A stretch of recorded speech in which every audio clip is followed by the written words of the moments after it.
Naaresto sa dalawang operasyon kontra droga sa Bulacan ang dalawang drug suspect na madulas daw at lagi daw nagpapahabol sa mga pulis. Yan ang tinutukan ni Jay Sabale.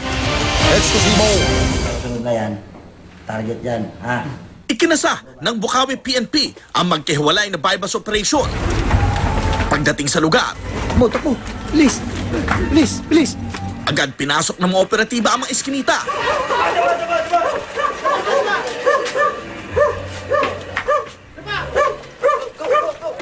Putik eh.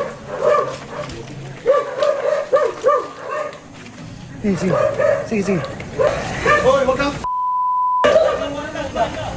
Arestado ang dalawang target na sina Ian Ledesma at Nida Ferraris na kapwa nasa drugs watch list ng barangay. Nakuha kay Ian ang nasa 13 na sachet ng pinaghihinalaang shabu na nagkakahalaga ng 13,000 piso.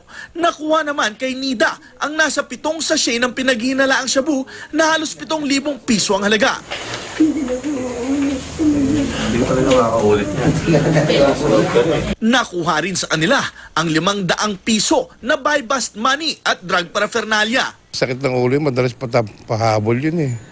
Talaga lang madulas. Dati nyo nang hinuhuli, hindi nyo lang mahuli. Oo, madalas habulin yun.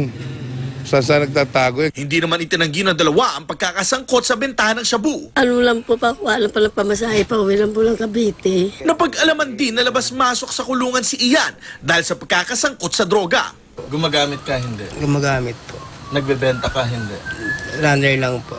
Patuloy ang investigasyon para malaman kung miyembro sila ng mas malaking grupong nagbebenta ng iligal na droga. Ano naman po yung pagkakasala nila. Maano sa karampatang parusa.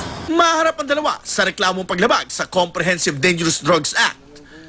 Jay Sabale, nakatutok 24 oras.